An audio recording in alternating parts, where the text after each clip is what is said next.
Iran in the 7th to 15th centuries. In the 7th century, Iran was conquered by the Arabs.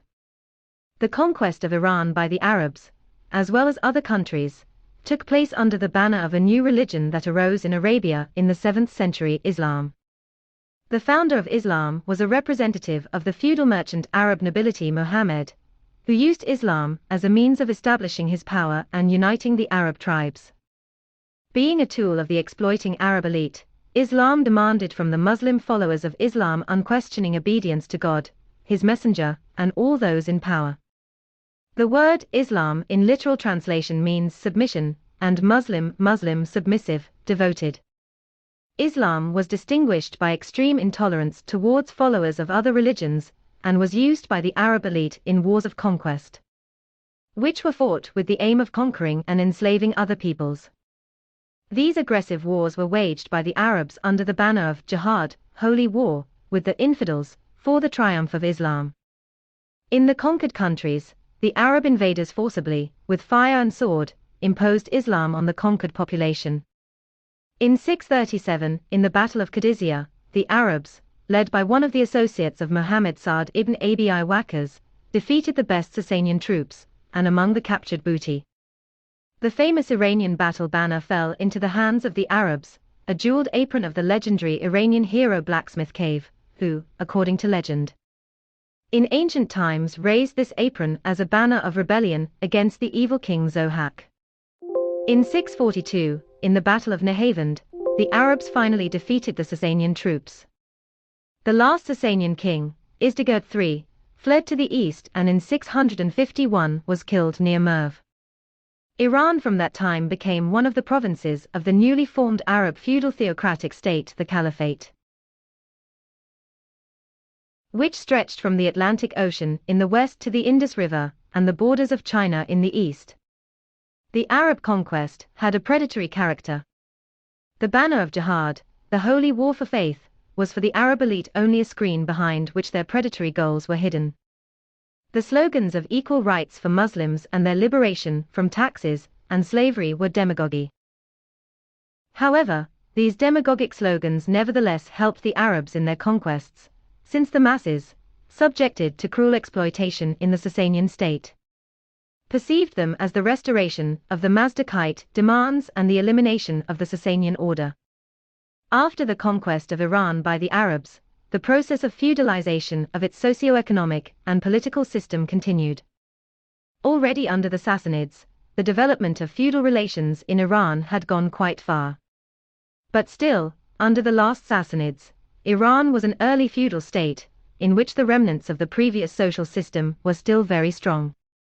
Under the Arabs, further feudalization of Iran took place. After the fall of the Sasanian state for almost 9 centuries, up to the 16th century, Iran was repeatedly subjected to foreign conquests, Arab, Turkic, Mongol, etc.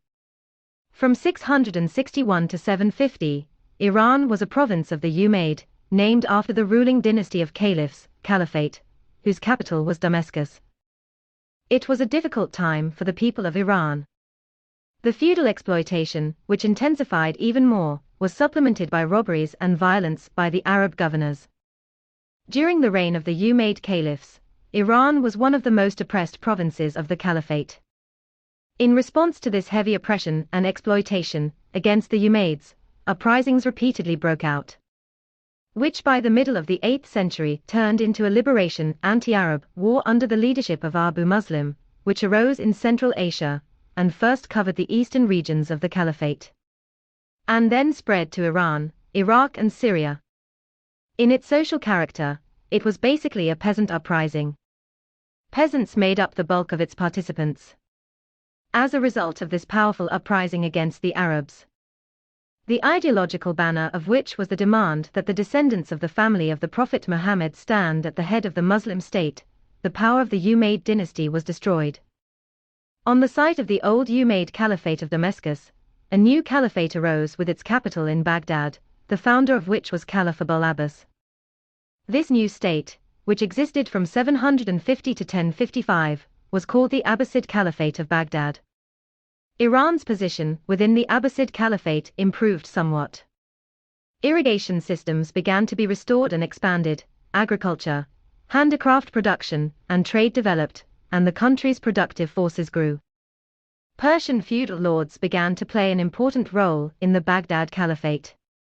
They held prominent positions in the central government and in the provinces.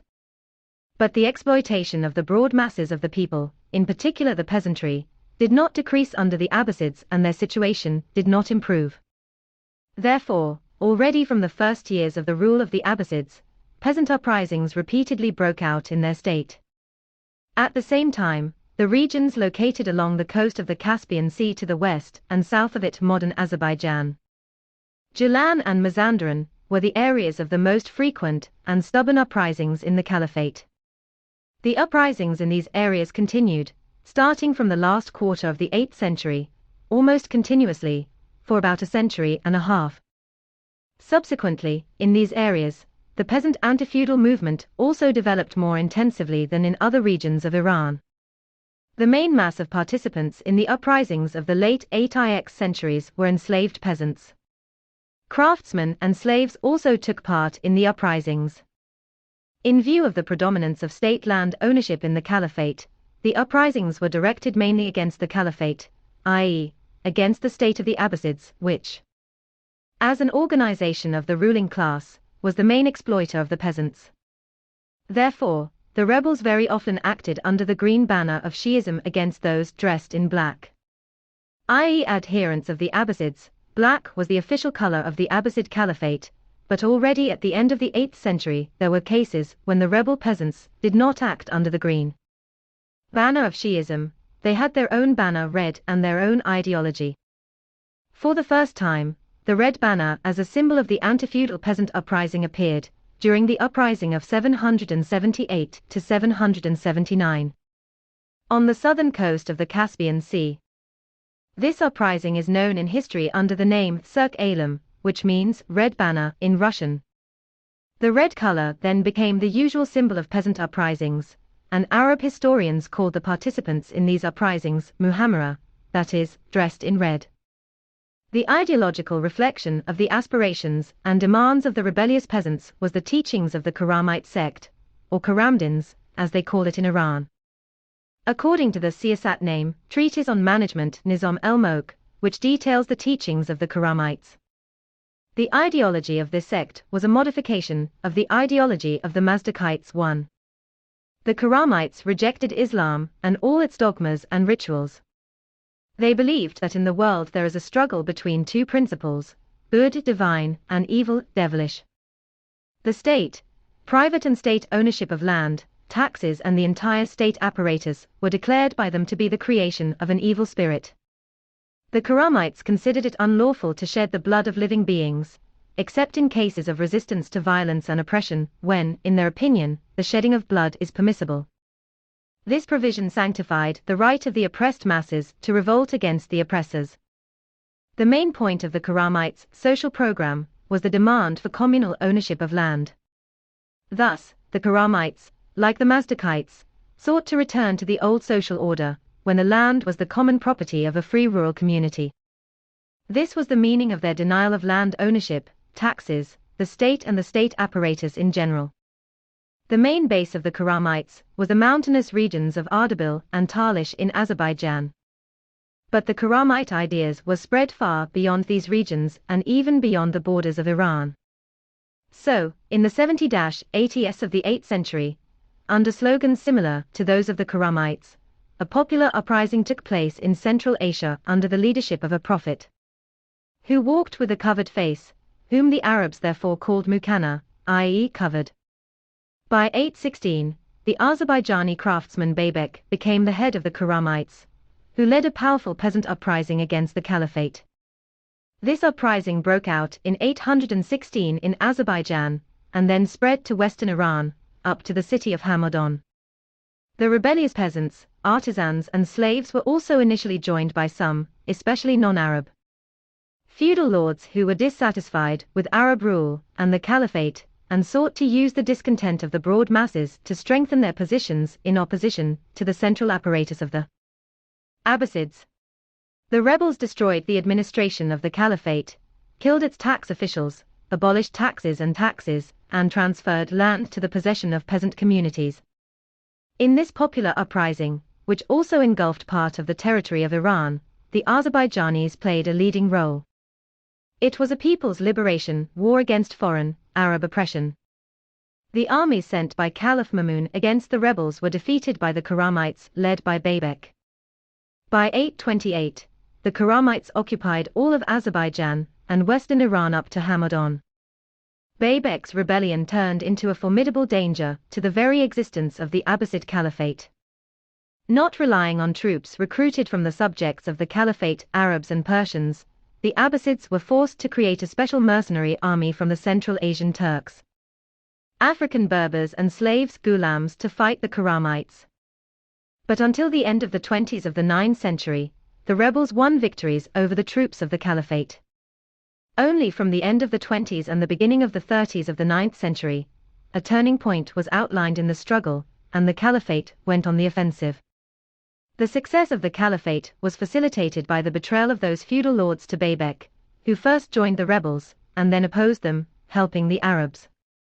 In 836, the troops of the Caliphate surrounded the rebels in the main fortress of the Karamites, Baza, in the mountains of Karadag south of the Araks. After many months of siege, the fortress was taken in August 837. The Karamites were killed, and their wives and children were distributed as slaves to Arab soldiers. Baybek himself managed to escape from the fortress even before its surrender, but soon he was handed over to the Arabs by one Karadag feudal lord, from whom he took refuge. Baybek was brought to the Caliph's residence Samaru, not far from Baghdad, and put to death. After the suppression of the Baybek uprising, scattered and less significant peasant uprisings in Azerbaijan and the Caspian provinces of Iran flared up until the second half of the 10th century. Although the Abbasids suppressed these uprisings, as well as the uprising of the Zinj in Mesopotamia, 869 to 884, the latter still dealt a strong blow to the Abbasid Caliphate and weakened it. As a result, the positions of local Iranian feudal lords strengthened as opposed to the Arabs. The growth of the power and influence of the Iranian feudal lords led to the fact that during the 9th century the Iranian regions gradually began to fall away from the Baghdad Caliphate. And by the end of the 9th century, almost all of Iran was freed from Arab rule. On the territory of Iran and Central Asia, several virtually independent feudal states were formed, headed by local dynasties, which either nominally recognized the power of the Caliphate over themselves, or did not recognize it at all. The most significant were the state of the Tahirids in Khorasan and adjacent regions of Central Asia, 821 to 873, the state of the Saffarids in the southeast, 861 to 900, the state of the Buns in western and southwestern Iran, 945-1055 BC, and the state of the Samanids in the northeast, 875 to 999. The Samanid state included Central Asia, as well as the northern and eastern regions of present-day Iran. In addition to these states, other, smaller states headed by local dynasties arose, usually for a short time. The liberation from power of foreign conquerors and the temporary cessation of internecine wars had a favorable effect on the country's economy and the situation of the masses. There was an increase in production and culture. Artificial irrigation and agriculture, in particular agriculture, have reached a relatively high level of development. Handicraft, mining and processing of metals, as well as trade successfully developed. The revival of economic life led to the growth of cities, which became not only economic and political, but also major cultural centers. The state of the Buns, or Bovihids, was one of the most significant states. Its main centers were the cities of Baghdad, Isfahan, Ray. The capture of Baghdad in 945 by the Buns actually completed the disintegration of the Abbasid Caliphate. After that, the Caliphate remained in existence only nominally. In the hands of the Caliph, only spiritual power was preserved. All secular power was concentrated in the hands of the Buyid emirs, who were known as supporters of Shi'ism. In the Samanid state, which was an advanced power for its time in the Middle and Near East, the main ethnic core was Tajiks. The main economic, political and cultural centers of this Tajik state were the cities of Bukhara and Samarkand. The power of the ruling class of feudal lords rested on the army and guards recruited from the Turkic tribes. The troops were recruited mainly from Turks, mercenaries, and slaves coming from the northern and eastern regions of Central Asia, where Turkic tribes roamed. At the head of these troops were Turkic commanders, who were often at the same time rulers of cities and provinces. For their service they received land holdings and thus constituted a special layer of the Turkic feudal lords. In the 9th to 10th centuries, the culture of the Iranian peoples, and especially the Eastern Iranian peoples, experienced a significant flourishing. After the conquest of Iran by the Arabs, the Arabic language was established in the field of science for a long time, which, like the Latin language in Europe, played the role of an international scientific language in Muslim countries.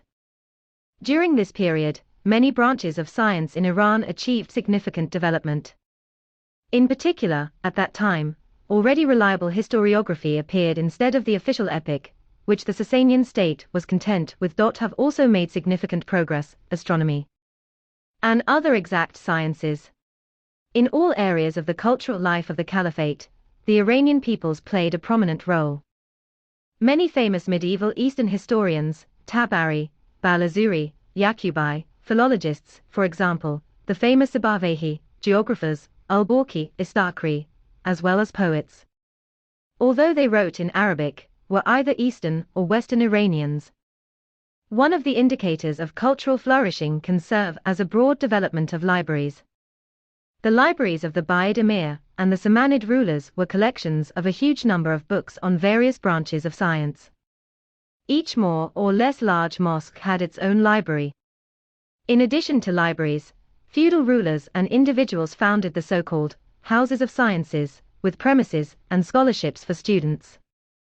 The first higher spiritual Muslim schools appeared madrasas, which subsequently played a certain role in the development of culture and science. Poetry has already reached a very significant development. This poetry was generated by the creativity of the Central Asian peoples. The most prominent poets of that time were grouped at the court of the Samanids. In verses and poems they glorified their patrons. These verses and poems were written in the Dari language, which was used by the broad masses of Eastern Iranians Tajiks, and which served as the basis for both the Tajik language and the new Persian language Farsi. At the court of the Samanids, in particular, lived the famous poet of the Eastern Iranian peoples, Dakiki, who conceived and began to present in poetic form the history of the Iranian peoples before the Arab conquest on the basis of a folk epic. Dakiki wrote only a small part of the planned work. The successor of Dakiki was the greatest poet of the Tajik people and other Iranian peoples, Ferdowsi, 9341027, born c. 2 Khorasan. Ferdowsi has been working on his poem, Shahnameh, the Book of Kings, for over 30 years. Shahnameh, which is an outstanding monument of world literature, describes in the form of a poetic epic the exploits of mythical Iranian heroes and the struggle of the Iranian peoples for their independence up to the Arab conquest. Shahnameh was completed in 999, when the state of the Samanids had already collapsed.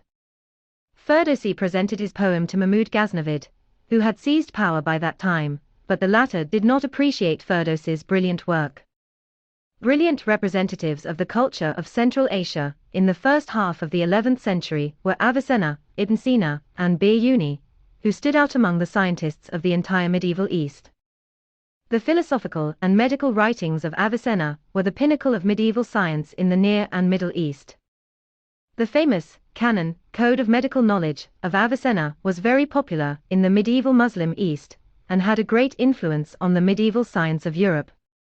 In the 13th century, the medical and philosophical works of Avicenna were translated into Latin.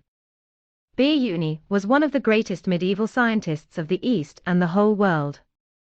He was an encyclopedist, and the circle of his interests and knowledge extended from the physical and mathematical sciences to the humanities, history, geography, etc. Biruni put forward a hypothesis about the rotation of the Earth around the Sun. His astronomical observations, in particular his determinations of longitude and latitude, were more precise and varied than those of the Greeks. At the end of the 10th century, the increased exploitation of the peasantry and working strata of the cities had an unfavorable effect on production and exchange. Feudal strife, which were widespread in the Samanid state, had the same effect. The Samanid state fell into decay. It was put to an end by the Turkic tribes led by the Karakanids, who captured the entire Mavranaka, as well as the conquests of Mahmud Ghaznavid. The Karakanids attacked the Samanid state from the north, and Mahmud Ghaznavid attacked from the south. Back in the second half of the 10th century, 962, a feudal state was formed on the territory of modern Afghanistan, headed by Mahmud Ghaznavid at the end of the 10th century. Taking advantage of the weakening of the Samanid state, Mahmud attacked it, and at the end of the 10th century, 999, captured its most important regions, and founded the Ghaznavid state. In addition to Afghanistan, the Ghaznavid state included eastern Iran, the southern part of Central Asia, Khwarezm and northern India. The northern part of Central Asia, north of the Amu Darya River, became part of the state of the Karakanids. Mahmud Ghaznavid tried to organize his state following the example of the Abbasid Caliphate. The economic basis of the Ghaznavid state was made up of huge funds of state lands, the share of which was very large. The principle of strict centralization was put in the basis of the state system. A struggle was waged against local large landowners, accompanied by numerous confiscations and executions. Fighting the disaffected, Mahmud established a developed system of investigation. Punitive expeditions were widely used. The reign of terror established by Mahmud attacked not only the big landowners, but also the general population. During the reign of Mahmud Ghaznavid, the domination of the feudal lords in the occupied regions of Iran was accompanied by predatory exploitation that ruined the country. The artificial irrigation systems began to collapse. Many areas have turned into deserts. Famine and mass epidemics of plague and cholera raged almost continuously, claiming tens and hundreds of thousands of human lives. The ruin and poverty in the villages and cities assumed catastrophic proportions. Government revenues from agriculture and trade have fallen sharply. In an effort to replenish his treasury, Mahmud made 17 predatory campaigns, raids on India during the first quarter of the 11th century. As a result of these campaigns, he brought from India a huge amount of jewelry and artisan slaves. But all these values and labor power were used not to repair irrigation facilities, not to restore the economy, but to unproductive costs, the construction of mosques, palaces, the maintenance of a magnificent courtyard, etc. The reign of Mahmud Ghaznavid and the internecine struggle between his successors that followed his death brought the eastern part of Iran to complete exhaustion. Soon after the death of Mahmud, 1030, a weakened and exhausted Iran found itself subject to new foreign conquerors. This time, Iran was conquered by the Guz or Oghuz tribes. The conquest movement of these tribes took place under the leadership of the Seljuks, a dynasty of leaders of one of the associations of Turkmen tribes, which got its name from its founder. The Seljuk. The tribe from which the Seljuk originated moved from the central part of Central Asia to the lower reaches of the Syr Darya River. Here it converted to Islam. Around 1025, the Seljuk Turkmen leaders settled in northern Khwarezm as vassals of Mahmud Ghaznavid. Taking advantage of the turmoil and civil strife in the Ghaznavid state after the death of Mahmud, the grandchildren of Seljuk, with the help of the Khwarezm nobility opposed to the Ghaznavids, declared themselves independent sovereigns in 1037, Togrul Bek in Nishapur and Chagri Bek in Merv. In 1040 they defeated the troops of the Ghaznavid Sultan Marsud and then within a short time, 1040 to 1045, occupied most of Iran. In 1055 Togrul Bey entered Baghdad. Having overthrown the dynasty of Buyid, Bovakid, emirs that ruled in Baghdad, he forced the then Caliph to grant him the title of Sultan. This title was retained by the descendants of Togrul Bey. The caliphs themselves under the Seljuks, as well as under the Buns, retained only nominal spiritual power. By the end of the 11th century, the Seljuks extended their power to a number of neighboring countries as well. The huge Seljuk Empire created by the Turks included Asia Minor, Syria, Palestine, Arabia, Mesopotamia, Iran, Afghanistan, Balochistan, and the southern part of Central Asia. Although the main core of the Seljuk army consisted of Turkmens, however, the Seljuks sought to rule the conquered regions and countries in alliance with local feudal lords. The Great Vizier under the Seljuk Sultan Melikshah, 1072–1092, when the Seljuk state was at the zenith of its power, was one of the largest political figures of that time. Nizam el-Mulk from Khorasan. He did a lot for the development of science and art in the vast Seljuk Empire. In Baghdad, he founded the higher Muslim educational institution Nizami, which became famous throughout the East. The views of Nizam el-Mulk on history and politics are set forth in a book attributed to him and very widely known on the administration of the state, Siyasat name. Nizam el-Mulk was closely associated with scientists and artists and patronized them. In particular, there is a legend that he was in great friendship with the famous philosopher, poet and mathematician of Khorasan Omar Khayyam, 1040–1123, who is very famous as the creator of wonderful quatrains, as well as mathematician and astronomer, author of algebraic equations and astronomical tables. Nizam el-Mulk was killed in 1092 by terrorist assassins from the extreme Shiite Ismaili sect, which got its name from the Shiite Imam Ismail. At the end of the 11th century, the Ismailis captured the impregnable mountain fortress of Alamat north of Qazvin and turned it into their main base. By that time, the Ismaili movement had turned from a religious sect into a secret terrorist organization, the leading role in which was played by ancient local feudal lords who fought against the Seljuks. The Ismailis fought against the Seljuks by means of terror, killing their opponents, politicians of the Seljuk, and other states located in Western Asia. At the same time, Ismailism, at an early stage of its development, enjoyed some popularity among the enslaved peasantry in connection with the preaching of one of the branches of Ismailism, the Karamite of the Mazdakit. Ideas about the return of the old community with communal equality. In the second half of the 11th century, a military feudal system took shape in the Seljuk state, which served as the basis of this state and was the completion of an important stage in the development of Iranian, and, in general, the entire Middle Eastern feudalism. This system consisted in the fact that for the performance of military service, the feudal commander received possession of a land allotment. This granted allotment was called Iqta, and the person to whom the land complained was called Iqtidar. Iqtidar received the right to collect taxes from the peasants, contributing a certain part of them to the state treasury, to exercise judicial functions in relation to the peasants and other rights. The spread of Iqta was accompanied by increased enslavement of the peasants. Iqta, according to Muslim law, could not be inherited, since it was only a temporary, during the performance of military service, possession holding. But gradually the Iqtidars, especially the large ones, who had their own troops, began to turn their Iqta into hereditary property, and even ceased to bear the obligations associated with the possession of Iqta.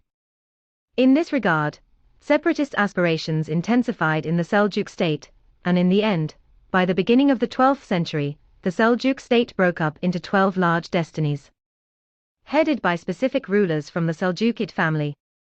In the 12th century, internecine struggle began between these Seljuk-specific possessions, which significantly weakened the Seljuk Empire. This internecine struggle and the intensification of enslavement and exploitation of the peasants again created favorable conditions in Iran for the invasion of new foreign conquerors. In 1194, a part of Iran was conquered by the Khwarezmshahs, whose center of state was in Central Asia, in Khwarezm. But the rule of the Khwarezmshahs in Iran was very short-lived. Already at the beginning of the 13th century, under the last Khwarezma, the conquests of the Mongols put an end to the very existence of the Khwarezm state, and at the same time the power of the Khwarezmshahs in Iran. In 1220, terrible nomadic hordes of the Mongols, led by Genghis Khan, attacked Iran. The first invasion of the Mongols into Iran and Central Asia, the campaign of Genghis Khan, 1219–1224, was not a lasting conquest, but a grandiose destructive, predatory raid. This first invasion of the Mongols into the northern and eastern regions of Iran, Central Asia, and Afghanistan was accompanied by terrible destruction and devastation. mass atrocities and the extermination of the inhabitants, not excluding women and children. In Merv, for example, as the famous Arab geographer Yaqut, an eyewitness of the events, reports, the palaces were wiped off the face of the earth, as the lines of a letter are wiped off paper. And these dwellings became the dwellings of owls and crows. In these places, ominous owls call to each other, and the winds groan in the halls, echoing the samum. One of the most important cities of Khorasan, Nishapur, was taken by the Mongols by storm, having previously covered the city with several hundred throwing machines with pots of burning oil. After the capture of the city, the entire population was slaughtered. The mass extermination of the inhabitants was the means by which Genghis Khan and the Mongols wanted to intimidate the population, suppress its resistance, and prevent possible uprisings. The broad masses of the people, peasants, artisans, the urban poor, were ready to offer decisive resistance to the Mongols. But they did not have leaders who would lead the fight against foreign invasion. The feudal lords, who fought among themselves, were unable to organize a rebuff to the Mongols and quickly stopped resistance. Only some of their representatives, relying on the support of the masses, were able to put up a long resistance. The most prominent of these feudal lords was the son of the Khwarezm Shah, the energetic, enterprising and brave Jalal ad-Din, who for several years stubbornly resisted Genghis Khan. Despite the huge numerical superiority of the Mongols repeatedly defeated him, but he again gathered troops and continued to fight. Through the whole of northern Iran, Afghanistan, northern India, up to the banks of the Indus River, Genghis Khan Jalal ad-Din pursued, not being able to capture him. Offering stubborn resistance to the Mongols, Jalal ad-Din and his detachments at the same time themselves sometimes made devastating raids and robbed the population. So, for example, in 1226, the detachments of Jalal ad-Din, who had settled in Azerbaijan by that time, invaded Georgia, devastated part of its territory and plundered its capital, Tbilisi. In 1224, having devastated northeastern Iran, Genghis Khan went to the steppes of southern Siberia and Mongolia. The feudal rulers of southern Iran, where Genghis Khan did not reach, obeyed, recognizing themselves as his vassals.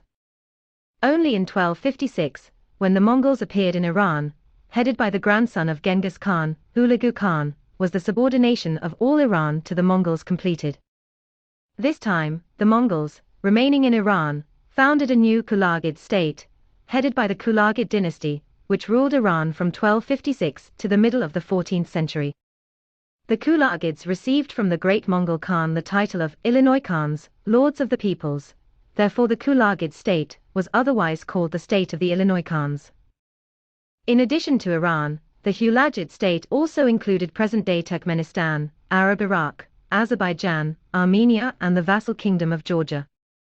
At first, the Mongols and the Hulagids, who led them, did not merge with the conquered population of Iran and differed from it in language, customs and religion. The exploitation of the local population was of a predatory, barbaric nature. The Mongols in these first decades of their power in Iran did not care at all about the development of production in the country. But by the end of the 13th century, the effect of the higher civilization of Iran on the conquerors began to affect. The Mongols began to assimilate with the Iranian feudal lords. They began to speak Persian and converted to Islam. From the end of the 13th century, the Hulagids acted as representatives of the class of Iranian feudal lords, which included the descendants of the conquerors, the Mongols.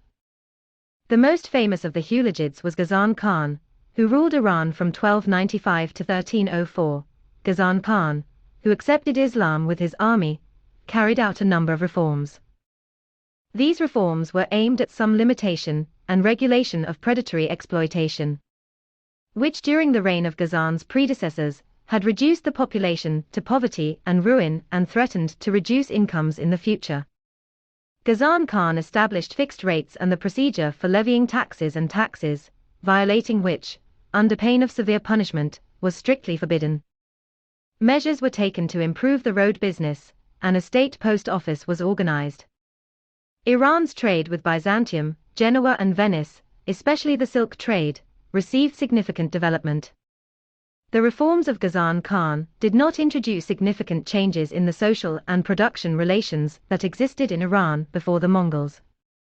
Under the Gelarids, the feudal military-feudal system, established under the Seljuks, continued to operate in the main.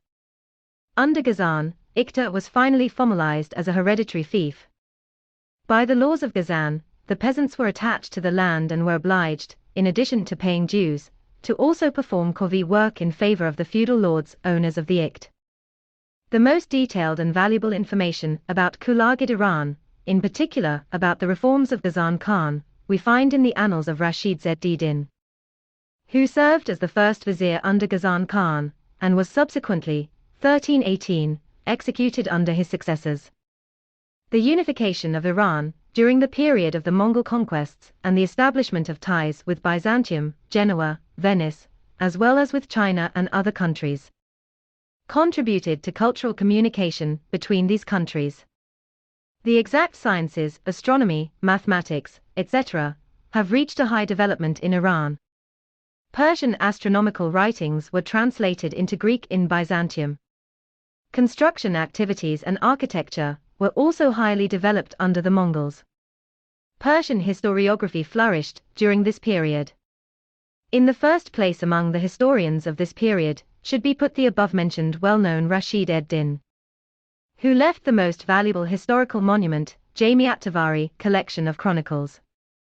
In addition to Rashid ed-Din, there were other prominent historians in Iran at that time, Juvaini, Wasaf, Hamdallah Kazvini, and others. Theological sciences and secular literature were in a state of decline during the Mongols, but Sufi poetry received significant development. Sufism is a philosophical and mystical religious doctrine that originated 2 centuries after the advent of Islam. Sufism got its name from the name of the coarse woolen clothes, in Arabic suf, which were worn by Muslim ascetics Sufis. Initially, Sufism developed the elements of mysticism inherent in Islam, and preached asceticism and renunciation of the benefits of the outside world. Then Sufism went much further and essentially broke with the dogmas of Islam. Strongly influenced by Greek philosophy, the Persian Sufis preached reunification, the merging of man with God, who, in their view, is the only truth, the only reality. The man was previously in direct connection with the deity, the Sufis said, but then fell away from him. The reunion of a person with God is possible through internal self-improvement, love for God, awareness of the unreality of one's I, and the realization that the real I is God living in me. The Sufis did not attach any importance to the outer side of life, morality, etc. They considered the concepts of good and evil to be relative concepts, acting only in the external world of conventions, but in the real world they are not needed. These positions of the Sufis sometimes led to Sufism serving as a cover for atheistic views. In 922, one of the Sufis, Cotton Scucher Hossein ibn Mansur Halai, openly declared, "I am the truth, i.e., I am a god." For this, he was executed as a heretic, undermining the foundation of Islam. Sufism was closely related to dervishism. Many followers of Sufism roamed the country disguised as dervishes, mendicant Muslim ascetics. Sometimes Sufism turned into a shell for the anti-feudal movements of artisans and the urban poor. The Sufi denial of the outer, perishable world was perceived by these segments of the population as a denial of the feudal state and society with their social inequality and oppression. Engels, in his work The Peasant War in Germany, speaking of Western European sectarian mystics, pointed out that mysticism often served as a form of anti-feudal movements. This statement of Engels about medieval mysticism can also be applied to Sufism. Sufi dervishes in Iran and other Muslim countries sometimes found themselves at the head of anti-feudal artisan movements. Subsequently, Sufism turned into an ideological tool of the ruling elite, which used it as a means of religious intoxication of the oppressed masses.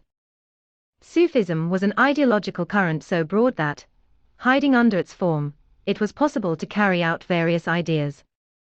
It is natural, therefore, that many poets willingly declared themselves Sufis in order to hide their free-thinking views under the shell of Sufism. The most famous Sufi poet was Jalal ed-Din Rumi, 1207–1273, originally from the ancient center of culture of the Tajik people, the city of Balkh. Sufism also had a strong influence on his contemporary, the Shiraz Sadi, 1184–1291, the author of the famous Gulistan, which is still very popular in Iran, and is a classic example of the Persian literary language. The greatest Persian lyricist Hafez of Shiraz, 14th century, who is recognized both in the East and in the West as one of the largest lyric poets, is also referred to this category of poets. Thus, the 10th to 15th centuries were the period of the highest flowering of poetry in the Persian language, which by no means can be considered as the poetry of Iran alone. This poetry is quite incorrectly referred to as classical Persian poetry. In fact, the so-called classical Persian poetry consists of Tajik poetry, which flourished especially brightly in the 10th to 13th centuries and served as the source of the so-called classical Persian poetry, from Azerbaijani poetry, especially the 12th century, and from that which arose even under the Buns, at the end of the 10th, beginning of the 11th century, but reached the greatest flourishing only in the XIII-XIV centuries, Persian poetry, primarily the work of the Shiraz Sadi and Hafez. The Persian language was often used by Azerbaijani poets, not to mention the poets, thinkers and scientists of the peoples of Central Asia. Among the Azerbaijani poets of this period, the first place belongs to the brilliant Nizami Ganjavi, 1141–1203, the author of the famous 5 poems, united under the common name Kamzi 5. Another great Azerbaijani poet Kakani, 1120–1199, is also very famous. The work of Nizami and Kokoni had a great influence on the development of Persian poetry. The reforms of Gazan Khan, although they had a temporary effect, could not prevent the weakening and disintegration of the state of the Hulajids. Heavy feudal oppression led to the fact that in the 30s of the 14th century, a popular uprising against the Hulajids broke out in Khorasan, the so-called uprising of Sabadar's gallows men. The Hulajids were opposed by the peasants, the plebeian part of the urban population, and part of the petty feudal lords. The uprising led to the overthrow of the power of the Hulajids in Khorasan and to the formation of the Sabadar state, which lasted about 50 years, until the conquest by Timur. Along with the movement of the Sabadars in Khorasan in the 14th century, there was also a broad popular movement in Mazandaran, the so-called Sayyid movement, which led to the formation of the Sayyid state. In addition to these largest popular movements in the 14th century, other scattered, spontaneous actions of peasants, artisans and the urban poor took place in different regions of Iran. From the middle of the 14th century, the state of the Hulajids disintegrated into a number of feudal estates, which waged an almost continuous struggle for power and domination among themselves. The most significant of these feudal possessions were the states of the Gelarids, 1336–1411, in northwestern Iran, with centers in Baghdad and Tauriz, headed by the Mongol dynasties, as well as the state of the Mozaffarids, 1313–1393, and headed by an Iranian dynasty, in the south of Iran, in Fars, with a center in Shiraz. In the 80s of the 14th century, Iran again became the prey of a cruel conqueror, the famous Iron Lame Timur Lenk, or Tamerlane, as the Europeans called him. Timur, 1336–1405, first acted as the leader of bandits. In 1369, he captured Samarkand and founded the Central Asian state, declaring himself a great emir. Samarkand became the base from where Timur made numerous raids on different countries and states. From 1380 to 1393, Timur conquered all of Iran. The campaigns and conquests of Timur were accompanied, as well as the invasions of Genghis Khan, with terrible devastation, destruction, atrocities and mass terror against the population of the conquered regions. Timur plundered the conquered areas, took out all the valuables and skilled artisans who, together with Central Asian craftsmen, worked on the construction of mosques and palaces in Timur's favorite cities Bukhara and Samarkand. The population of Iran has repeatedly tried to rebel against the ferocious dictatorship of the Iron Lame. Timur suppressed these uprisings with merciless cruelty. For example, after the suppression of the uprising in Isfahan, which broke out in 1387 against the tax collectors of Timur, the population of the city was subjected to mass beatings. About 70,000 heads were cut off, of which, by order of Timur, pyramids were erected. The inhabitants of those cities that resisted the conquest were subjected to the same mass beatings. As a result of Timur's conquests, a huge state was created, in which a significant part of the Muslim East was united. But this huge state was even less durable than the empire of Genghis Khan. Shortly after the death of Timur, during a campaign against China, 1405, the struggle between the feudal lords began again in the state. Central Asia remained under the rule of Timur's descendants, the Timurids, among whom there was a fierce internecine struggle. Dynasties from the nomadic nobility of two Turkmen tribes strengthened in western Iran. Karakoyunlu, black sheep, and Akkoyunlu, white sheep. The Karakoyunlu dynasty dominated from 1410 to 1468, and the Akkoyunlu dynasty from 1468 to the beginning of the 16th century. These Turkmen dynasties also fought for power both against each other and against the strong state of the Shirvanshahs in the north. The Karakoyunlu dynasty also fought against the Timurids in the east. Thus, by the beginning of the 16th century, Iran again disintegrated into a number of independent feudal possessions. The most significant of them were, in the east the Timurid state, in the west the states headed by the Turkmen dynasties. Khorasan was part of the Timurid state, headed by Hossein Bakery, 1459 to 1506. Its capital was the city of Herat. On the territory of the Central Asian Khanates, which used to be part of Timur's empire, by 1500 the power of the Uzbek Khans was established. The possessions of the Turkmen Akkoyunlu dynasty included the western and central parts of Iran, Arab Iraq, Kurdistan, Azerbaijan, Armenia and the region of Diyarbakir. By 1500, the Akkoyunlu possessions were divided between Sultan Alvand, who ruled in Azerbaijan and Armenia, and Sultan Murad, who ruled in central and western Iran. Fars was ruled by one of Sultan Murad's vassals. In Mazandaran, Gilan, Kerman and Sistan, independent rulers, the Khans, dominated. The most powerful of these feudal possessions were the states of Akkoyunlu and the Khorasan Timurids, but they were also weakened both by the struggle with each other and by internal civil strife.